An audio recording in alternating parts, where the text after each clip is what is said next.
دا نکاح تیرے نال پاون چاہنا شاگرد آکھن لگا سیاں میں تا نوکرا سویرے تھئیے حضرت احمد علی لاہوری آ گئے کہ شاگردی آ گئے مریدی آ گئے شاگرد آ گئے حضرت نے فرمایا سنو میرے شاگردوں میرے مریدوں جی حضرت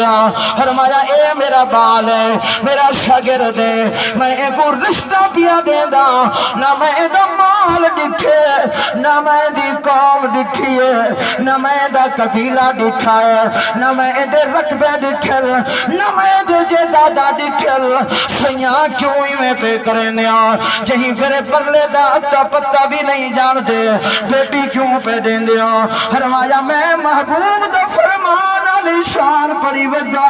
حضور نے فرمایا ترائے وجہ کلو رشتے تھینن نمبر ایک حسب دی وجہ کلو جو خاندان بڑا اچھا ہے